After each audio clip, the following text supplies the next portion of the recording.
section of Front Beach Road will soon be under construction. Tonight, the Panama City Beach Community Redevelopment Agency invited the community out to City Hall to learn more about that project. News 13's Courtney Evans is live in our studios tonight. Courtney, what does this mean for people and traffic along Front Beach Road?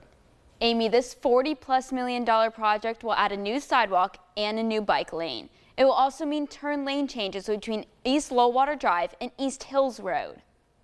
Tuesday night, the Panama City Beach CRA hosted a public meeting about the Front Beach Road Segment 4.1 project. What we are out here doing is presenting the final design concepts and plans to the public. We're seeking public comment and input in preparation for going to construction later this summer. The project means big changes from East Lowwater Drive to East Hills Road. It will add sidewalks. It will add a bicycle and transit lane to both sides of the road.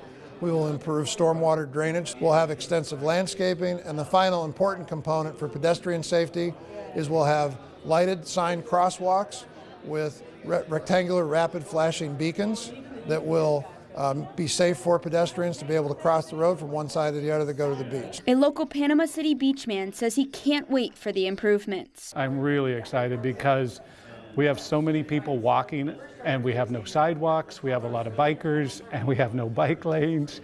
I mean, I'm overly excited to see this large of a change because I think it's going to be awesome for tourists and people that live here too. And while Richard Peterson is looking forward to the changes, he does have a few concerns, like parking at restaurants along the construction path. Project managers are listening and answering those concerns. We'll continue to work with property owners on their concerns regarding access to businesses and residents.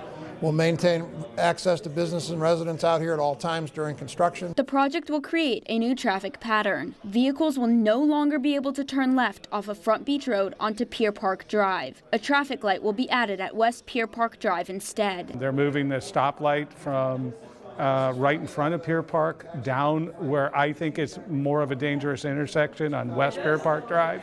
So I think that'll also help. The project goes up for bids in April. Construction is expected to begin sometime this summer, and it will take about 3 years to complete. Now, Courtney, where did the city get the money for this project? Amy, the funding is from the Community Redevelopment Agency. CRA uses money from tax dollars for improvements like this one for the community. Courtney Evans tonight. Thank you, Courtney.